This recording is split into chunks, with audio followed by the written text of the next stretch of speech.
गड़ी खैरो वेझो गोठ छुटो खान लाशारी में मुबैना कारें इल्ज़ाम हेठ देर हथां भाॼाई गोलियूं हणी क़तल कई वई आहे। जवाबदार आरिफ हुसैन लाशारी पंहिंजी भाॼाई साइमा खे पिस्टल जा फायर करे क़तल कयो आहे।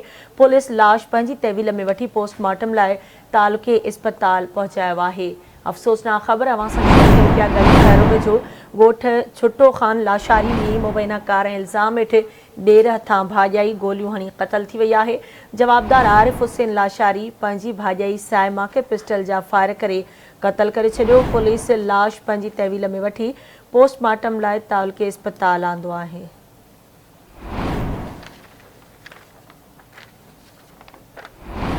हिन हवाले सां वधीक तफ़सील ॿुधाइण लाइ असां लाइन ते मौजूदु आहे गड़ी खैरो मां आवाज़ न्यूज़ जो रिपोर्टर ख़ादिम ब्रोही। जी ख़ादिम, छा तफ़सील आहिनि, आगाह कजो। जी, अफ़सोसनाक वाक़ियो गड़ी खैरो वो छुटो खान लाशारी में पेश आयो, जिते कारा इल्ज़ाम हेठि देर आरिफ हुसैन लाशारी मुबैना तौर कारा इल्ज़ाम हेठि पंहिंजी भाॼाई पंहिंजो साइमा लाशारी खे पीटी पिस्टल जा फायर करे क़तल करे छॾियो आहे। वाक़ई पुछा गड़ी खैरो थाने ते ॾिनो जन गड़ी खैरो पुलिस वाक़ई वारे हंधि जी लाश पंहिंजी तहवील करी गड़ी खैरो तालुका अस्पताल।